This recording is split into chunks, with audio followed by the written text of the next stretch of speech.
Hey guys, this is what happens if I try to lay out the cards that Jennifer pulled for me for the relationship spreads relating to my mother. There's two rather long, interesting videos that contain all the questions what these cards apply to, that these cards answer, done by her in the art history for tarot for past lives. So that's actually a tarot where each of these pictures is illustrated in a very different way.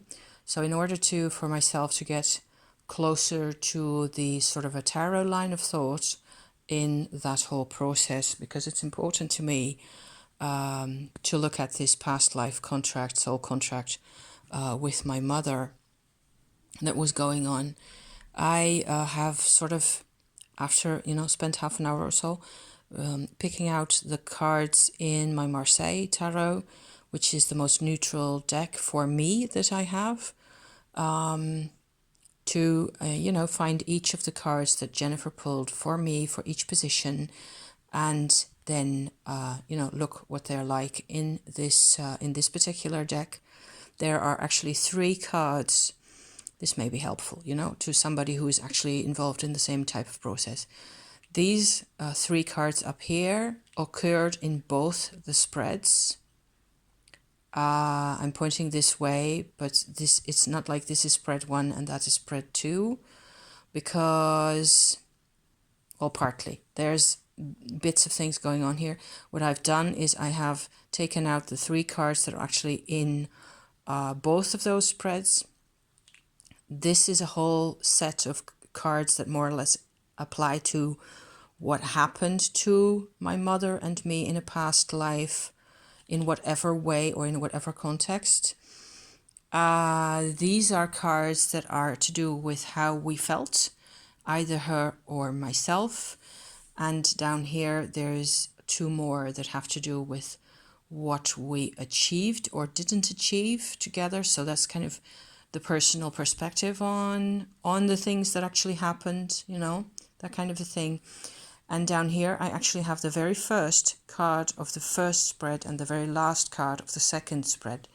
So it looks like a whole arc of a story, as it were, between these two, basically, where these 3 are actually very important to me at this point, because they represent sort of the gist of the story. And all this is more or less answering, more detailed questions that you may have.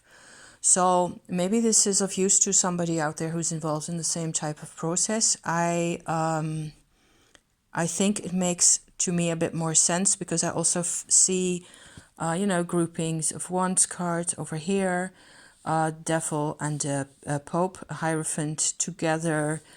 On the other side, there's an emperor, and there's where has it got to? There's the Knight of Cups there. There's a set of relationship on the emotional level as it was going on that can be, viewed through these cards. I am most of all, actually, if I have to sort of distill the whole thing, I would end up having this set of 4 here. So that one goes back to the 3 of Swords that it actually belongs to. And because this Lover's card turned up each time in both the spreads that Jennifer did for me, it turned up showing either when or where it was taking place. To me, this card is significant, not as having to do with emotional, a lover's relationship in the card that she shows in her deck. It's actually Mars and Venus even. To me, because I use this deck quite so often, what I'm struck with each time is the choice that the, person in the middle here is being given or is becoming aware of between the 2 women on either side. And the little angel at the top is, in a blaze of consciousness or daylight, waiting for him to decide, to make, so to speak, the right decision. And that kind of ties in really closely with my relationship with my mother, because of the way, because of the, you know, the way she tried to live her life, and to some extent she did not always get what she needed. But the message to me was very strongly, I must remember that it's not about her really, it's also about me to a large extent, is that I was given a choice, I think, in my soul contract with her, as to become conscious of a lot more things in my life. Certainly become conscious of other agencies in my life than the purely physical.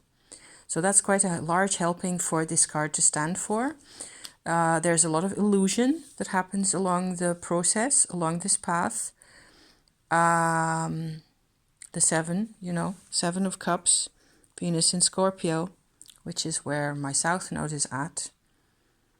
Conjuncting Neptune, Neptune water, you know, I'm just saying a couple of things here. My problematic planets are in Cancer, which is who lives here, right here at the bottom of the water. And it's a very interesting card in the deck that Jennifer was using. The Judgment card is what is at stake here for me, you know. It's another card that has the levels of people down here becoming aware of the angel of truth, if you like. What is truth for me? And isn't there a similar truth in here? I find these things to be really interesting. I'm actually rather pleased with my little distillation process here. So I'm going to leave it at this, and I will wait for Jennifer to, you know, unlist the videos on YouTube, and then post this as a little VR so far to, you know, that particular set of videos about my mother, involving the art history tarot for past lives. What a deck. And maybe, you know, there's a whole lot more going on about countries and periods of history and stuff that I have left for now. But once I have a framework to look on, which this would be for me, those 4 cards, then I can also, you know, fill in those other elements, time and place and culture and whatever that means, to the extent that I feel the need to do that. Okay, so thank you for watching, and see you next time. Okay, bye-bye for now. Thank you.